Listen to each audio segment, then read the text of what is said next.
The Duke of Branwell said it on their wedding night. He said it standing at the foot of the bed in their chamber at Branwell Hall, still wearing his evening clothes from the wedding breakfast, his cravat loosened but not removed, his hair still arranged in the careful style his valet had achieved that morning.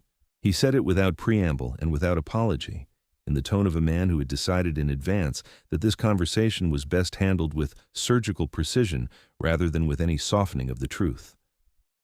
"You should understand," he said, "what this marriage is. You are here to produce an heir and nothing more. I do not love you. I will not pretend to love you. We will live separate lives in this house, and when you have given me a son, you will be free to live as you please within the bounds of propriety. I have arranged this with your father. He has accepted the terms. I trust you will do the same." Catherine Branwell, formerly Catherine Westbrook, 22 years old, married to the Duke of Branwell for approximately 7 hours, sat on the edge of the enormous four-poster bed in a nightgown her mother had selected specifically for this evening. Silk, ivory, modest enough to suggest virtue and elegant enough to suggest its imminent surrender. And she looked at her husband with the particular stillness of a woman who has just understood, with absolute clarity, that the life she had been told to expect was not the life she was going to have. The fire crackled in the grate. The candles burned. Outside the tall windows, the November rain was beginning, the kind of fine, persistent rain that would soak the gardens and the gravel drive, and the long avenue of yew trees that had been planted by the third Duke of Branwell 2 centuries ago. Catherine breathed in. She breathed out. She did not weep. She did not protest. She did not, in fact, do anything that the Duke of Branwell, Lord Henry Hastings Branwell, 34 years old, in possession of 3 estates and a seat in the House of Lords, and the kind of cold, exact composure that had been cultivated in him by his late father from approximately the age of 6, appeared to expect. She simply looked at him, and after several seconds of looking, she said, "I see." That was all. 2 words. The Duke, who had perhaps anticipated tears or accusations or the particular kind of stunned protest that his own mother had described to him during her late instructions on how to manage a wedding night, was not entirely prepared for 2 words. He cleared his throat. "I am glad we understand each other," he said. "I shall sleep in the adjoining chamber tonight. We will begin the necessary aspects of this arrangement when you have had time to compose yourself. Tomorrow evening, perhaps, or the evening after, whenever you feel ready." Catherine inclined her head. "Thank you for your consideration, Your Grace." The Duke paused. There was something in her tone that he could not quite identify. It was not bitterness. It was not anger. It was not the wounded acceptance of a young bride being told her marriage was a transaction. It was something colder than any of those things, something that suggested Catherine Branwell was performing the calculation he had just performed and was arriving at conclusions of her own. He chose not to investigate. He bowed slightly, a small, formal bow, as though they were strangers who had been introduced in a drawing room rather than husband and wife, and he left the room through the door that connected to the adjoining chamber. The door clicked shut behind him. Catherine Branwell was alone. She did not sleep that night. She sat on the edge of the 4-poster bed in her ivory silk nightgown, and she listened to the rain against the windows, and she thought about the conversation that had just occurred. Catherine Westbrook had been raised, like every young woman of her class, to expect a marriage that was a partnership of convenience rather than a love match. Her father, the Earl of Westbrook, was a sensible man with 3 daughters and limited resources, and he had explained to Catherine during her 17th year that her duty would be to marry well, to manage a household, to bear children, and to conduct herself in such a way that her family's name was enhanced rather than diminished by her behavior. She had accepted this. She had been prepared for it. She had not expected love exactly. Love was something that grew in marriages between sensible people, her mother had explained, in the same conversation that her mother had used the previous year to explain to Catherine's elder sister, Anne. Anne had married a viscount and had, after a difficult first year, settled into something that her letters home suggested was at least affectionate, if not passionate. Catherine had been prepared for affection. She had been prepared for the slow, careful work of building a marriage with a man she did not yet know, the way one might build a friendship with a colleague, through shared experience, through patience, through the accumulation of small kindnesses over time. What she had not been prepared for was a husband who informed her on their wedding night that the marriage was a contract for the production of an heir and that affection was not on the agenda. She thought about her father. She thought about her father standing in the church that morning, walking her down the aisle, his expression so carefully composed that Catherine had assumed he was simply moved by the occasion. She understood now, sitting alone in the dark, that her father had known. He had known what kind of marriage he was sending her into. He had accepted the terms. The Duke had said so. She thought about her mother. She thought about her mother fussing over her dress and her hair and her veil that morning, with the particular brittle cheerfulness of a woman who was attempting to convince herself that she had done the right thing. She thought about the way her mother had not quite met her eyes during the wedding breakfast, the way she had been over-attentive to Catherine's plate and to Catherine's wine and to every detail except the actual question of whether Catherine was happy. They had known, both of them. And they had sent her into this anyway, because the alliance was advantageous, and because Catherine was 22 and her younger sister was 18 and would soon need her own season, and because the Westbrook family's position in society had been weakening for 2 generations, and a duke was a duke, regardless of what kind of man occupied the title. Catherine sat in the dark. The rain continued, and somewhere in the long, quiet hours between midnight and dawn, she made several decisions. The first decision was that she would not weep. Not because weeping was forbidden, there was no one in the room to witness it, no reputation to manage, but because weeping would not change anything, and Catherine Branwell, who had inherited from her father the particular Westbrook capacity for cold, methodical thought, had concluded that she was now a woman whose circumstances required strategy rather than emotion. She would weep later, perhaps, when the strategy had borne fruit. For now, she would think. The second decision was that she would not be the wife the Duke had described. She would not be a vessel for the production of an heir. She would not live a separate life in a separate wing while he conducted his affairs and his estates and his own existence as though she were a piece of furniture acquired for a specific purpose. She did not yet know what alternative she would construct, but she knew with absolute certainty that the version of marriage the Duke had outlined was not one she would accept. The third decision was that she would not allow him to see this, not yet. She would behave in every observable way as though she had agreed to his terms. She would attend dinners when required. She would manage the household with the competence her education had prepared her for. She would conduct herself with the cool, formal composure that her position demanded. And while she did all of this, she would observe. She would learn. She would understand the man she had married, the household she had entered, the estates she would now be expected to oversee, and the particular weaknesses and strengths of a duke who had told his bride on their wedding night that he did not love her and would not pretend to.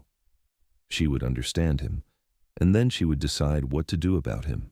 By the time the first gray light of dawn began to seep through the windows, Catherine had stopped sitting on the edge of the bed.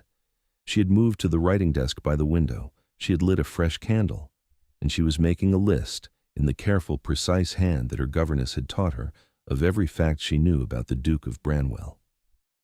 It was a short list. She had met him 3 times before the wedding, once at the formal introduction arranged by their fathers, once at a dinner at her parents' house in London, and once at a ball where they had danced the obligatory 2 dances and exchanged perhaps 15 sentences.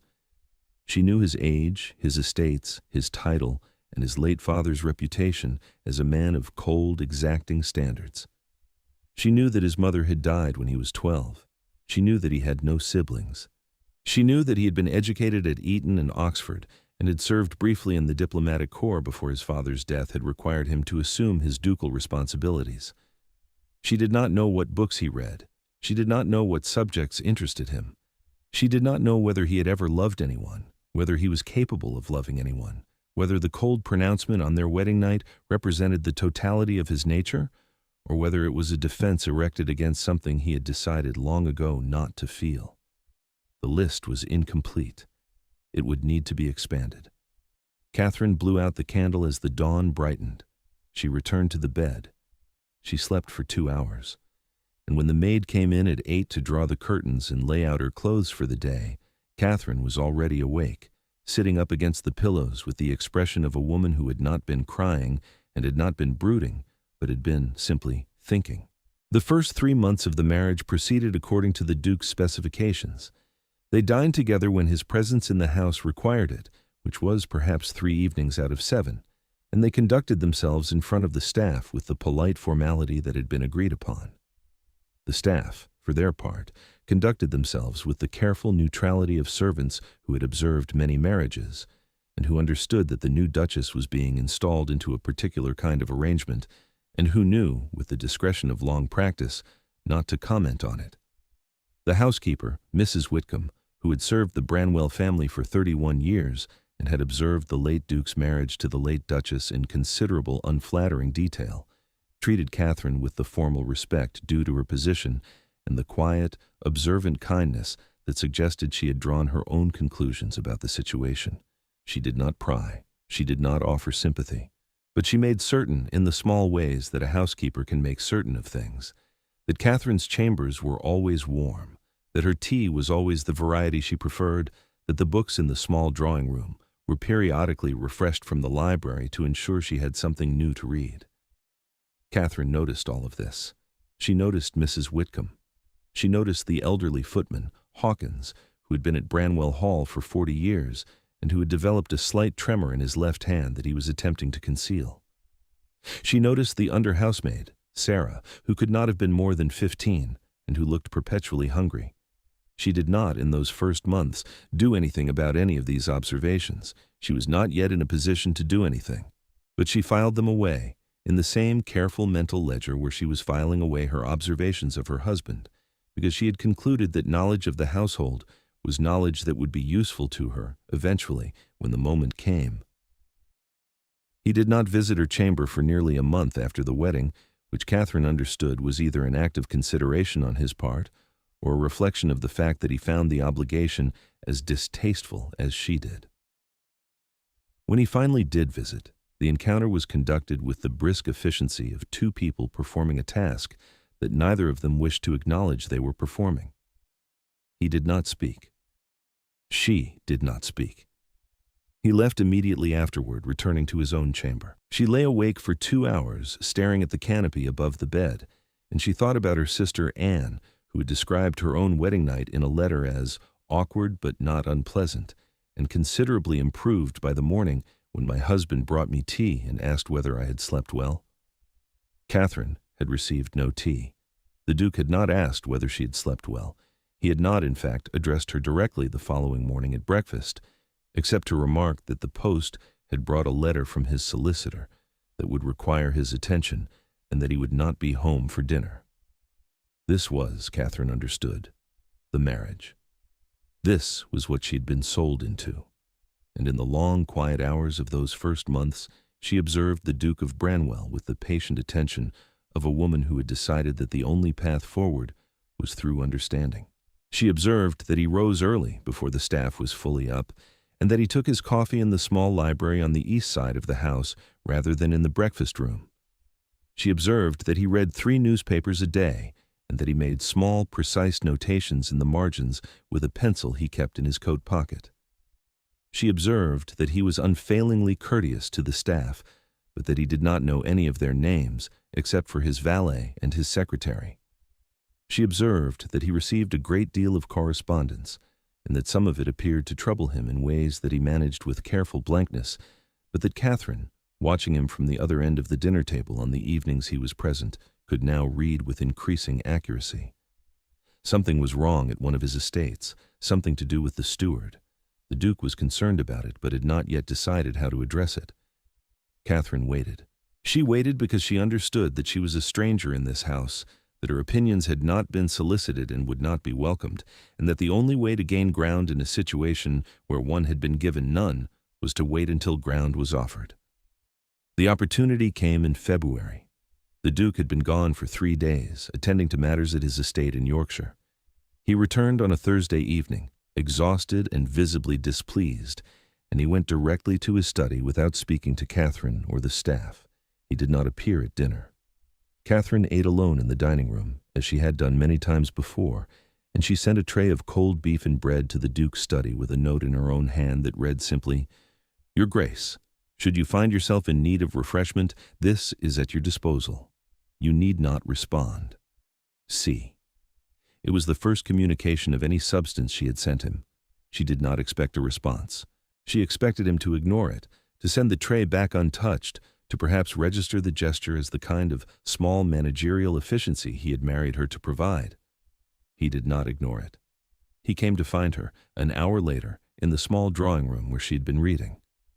He stood in the doorway for a moment, looking at her with an expression she could not quite read. Then he said, "Thank you for the tray." "You're welcome. I find I'm uncertain how to proceed with the difficulty I have encountered." "At Yorkshire?" His eyes sharpened. "How did you know it was Yorkshire? You have been receiving correspondence from your steward there for 3 weeks. The letters arrive on Mondays and Fridays. You read them at breakfast on the days when you are home. Your expression while reading them has been increasingly displeased. It seemed reasonable to assume that the trip to Yorkshire was related, and that your displeasure on returning indicates the trip did not resolve the matter." A long silence. The Duke continued to stand in the doorway. He looked, Catherine thought, like a man who had discovered something he had not been looking for, and was now obliged to consider whether he wanted to find more of it. "You have been observing me," he said. "Yes." "Why?" Catherine closed her book. She placed it on the small table beside her chair. She folded her hands in her lap, and she made the calculation that she had been preparing to make for 3 months, weighing the risk of honesty against the risk of continuing to play the role she had been assigned. She decided on honesty. "Because," she said, "I have been here for 3 months in a house and a marriage that have given me nothing to do and no purpose to occupy my mind, and observation was the only activity available to me. And because, Your Grace, I am not a woman who does well with idleness, and the alternatives, embroidery, novel reading, the management of menus, were insufficient to occupy my attention. So I observed. I observed you and the staff and the patterns of this household. I have learned a great deal." Another long silence. The Duke walked into the room. He sat down in the chair opposite hers, which was not a chair he had sat in before in the 3 months she had occupied this drawing room. He looked at her with an expression that was no longer unreadable. It was, she thought, careful. The expression of a man who was reconsidering an assumption he had not realized he had made. "What have you learned?" he asked. She told him. She told him about the steward in Yorkshire, who she suspected was either incompetent or actively deceitful based on the pattern of correspondence she had observed. She told him about the housekeeper at Branwell Hall, who was efficient, but who had been over-ordering candles for the past 2 months in quantities that suggested either theft or a misunderstanding about consumption. She told him that the undergardener had been ill for 3 weeks, and that the head gardener had not yet hired a replacement, which would create problems when spring planting began. She told him that his secretary, while competent, had developed the habit of opening correspondence that should have been delivered unopened, and that 2 letters from the House of Lords had been received with seal marks suggesting they had been read by hands other than the Duke's. She delivered all of this in a calm, factual tone, the way one might deliver a report on the weather. She did not editorialize, she did not suggest solutions, she simply presented the observations as observations, and she allowed the Duke to draw his own conclusions about what to do with them. The Duke did not interrupt her. He listened. When she had finished, he sat in silence for nearly a minute. Then he said, "I have been a fool." "I would not say that, Your Grace." "I would. I have been managing this household and these estates with the assumption that the work could be conducted without my attention to detail, because I have had other matters to occupy me. I have allowed problems to develop because I did not see them, and I have failed to notice that I have been married for 3 months to a woman who has noticed all of them." A pause. "Why did you not tell me sooner?" "You did not ask." Something flickered across his face. It might have been embarrassment. It might have been something more complicated. "Catherine," he said. It was the first time he had used her Christian name. "I owe you an apology." "For what?" "For everything I said on our wedding night." She looked at him steadily. She did not let her composure slip, because she understood that this was the moment when slippage would be most dangerous. Your Grace, she said, I do not require an apology. I require honesty about how this marriage will proceed from this point forward. I have been here 3 months. I have watched you manage your estates and your household with the assumption that I am not a person who can contribute to either. I have a mind. I have an education.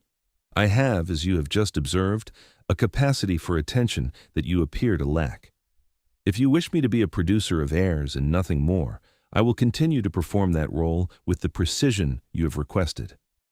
But if you would consider an alternative arrangement, one in which my mind is also engaged in the running of this house and these estates, I would be open to discussing it. She paused. The choice is yours. The Duke looked at her for a long time. Catherine looked back. The fire crackled. The clock on the mantel struck 9. Somewhere in the house, a footman closed a door. I would like, the Duke said slowly, to discuss it.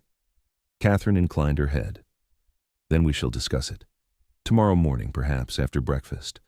I have observations about the Yorkshire situation that may be of use to you. She stood. She picked up her book. She walked past him to the door. And as she reached the threshold, she paused, and she turned back. And she said, with the same calm precision she had maintained throughout the conversation, Your Grace, there is one further matter. Yes? I would prefer, going forward, that you visit my chamber only when you have spoken with me during the day. The arrangement we have had, in which you appear without warning and depart without speaking, is not one I wish to continue. If we are to produce an heir, we will do so as 2 people who have at least exchanged a sentence about the weather. Do you understand? The Duke stood. He looked at her. He nodded slowly. I understand. Thank you. Good night, Your Grace. She left the drawing room. She walked up the staircase to her chamber. She closed the door behind her. And only then, when she was alone with the door locked and the candle blown out, and the November rain beginning again against the windows, did Catherine Branwell allow herself to sit on the edge of her bed and breathe. The marriage had not, by any reasonable measure, become a love match, but it had become, perhaps, a partnership.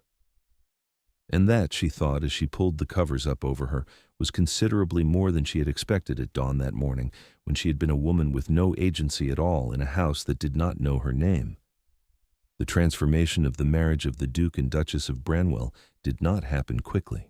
It happened slowly, over the course of a year, through a series of small accumulated changes that began with the conversation in the drawing room and proceeded through the careful work of 2 people learning to occupy the same life rather than 2 adjacent lives that did not touch. The Duke, to his considerable credit, did not retreat. He did not, after that conversation, return to his original assumption that Catherine was a transaction. He listened to her observations about Yorkshire. He took her advice, which was to dismiss the steward and replace him with the head gardener's brother, a man who had managed a smaller estate in Cumbria with notable competence. He consulted her about the housekeeper, the secretary, the under-gardener, and a dozen other matters that he had previously handled alone. And in the evenings, when he came home from London or from his estates, he began to come to the small drawing-room where Catherine sat reading, and he began to sit in the chair opposite hers, and they began to talk.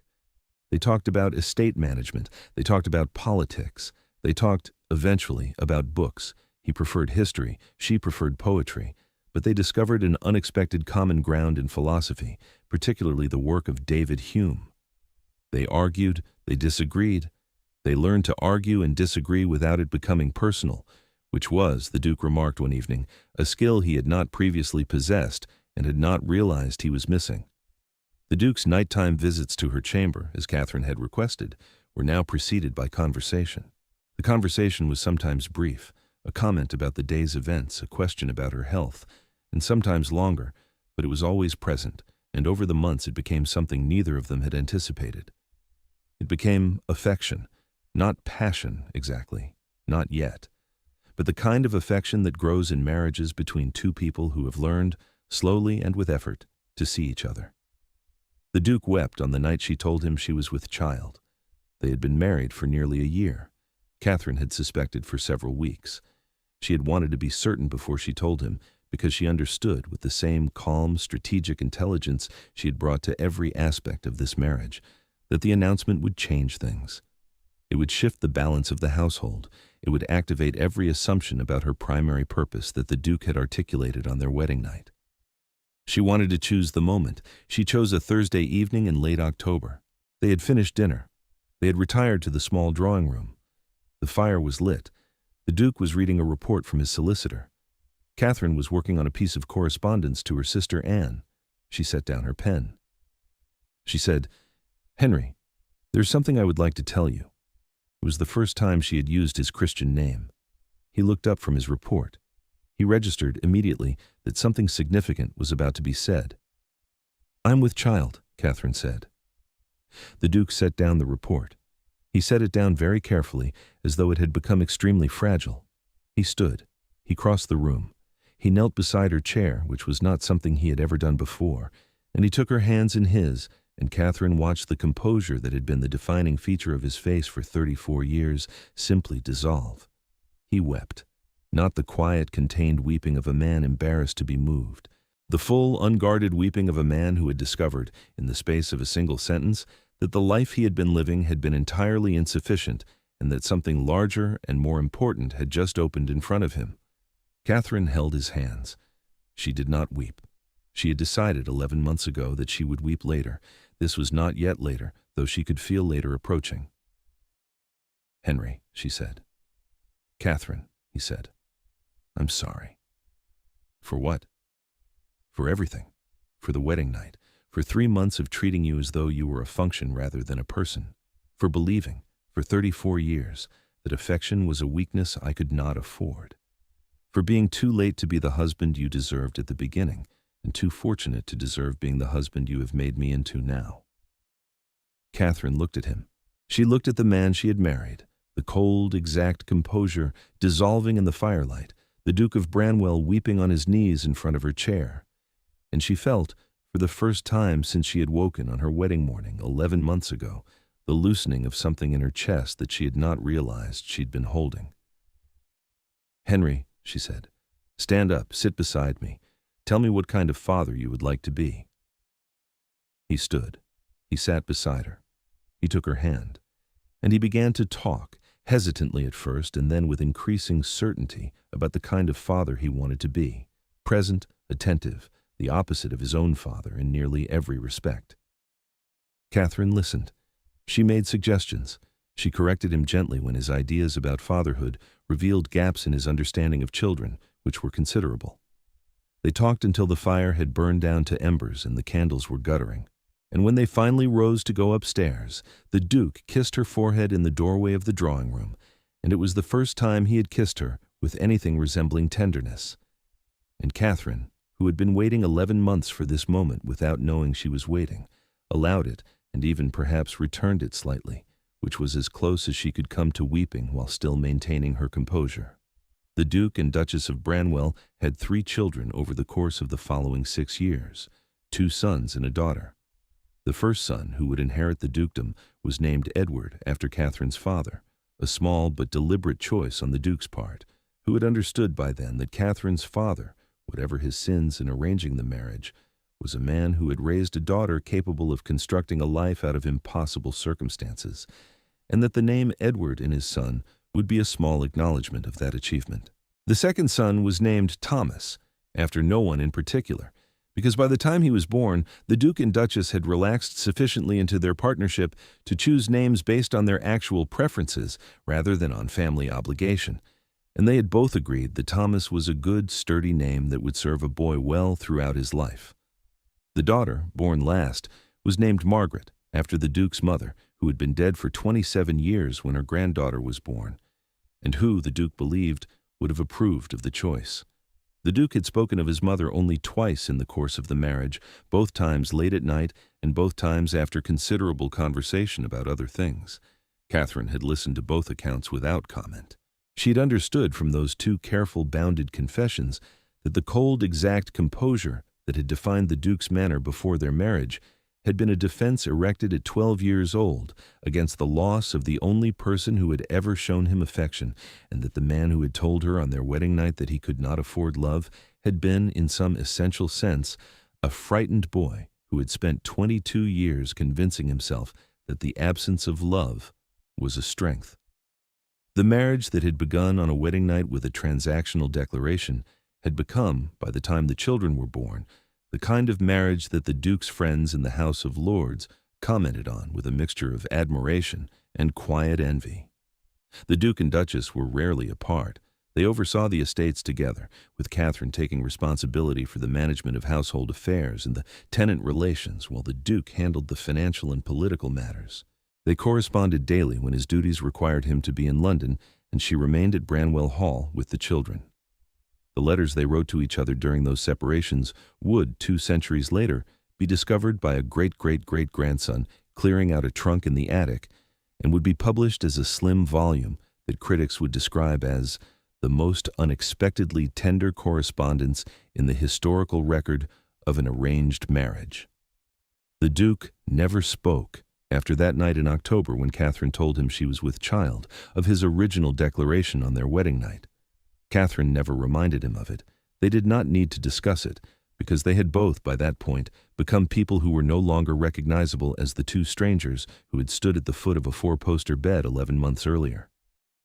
The Duke had become, over the course of the marriage, a man who was capable of love.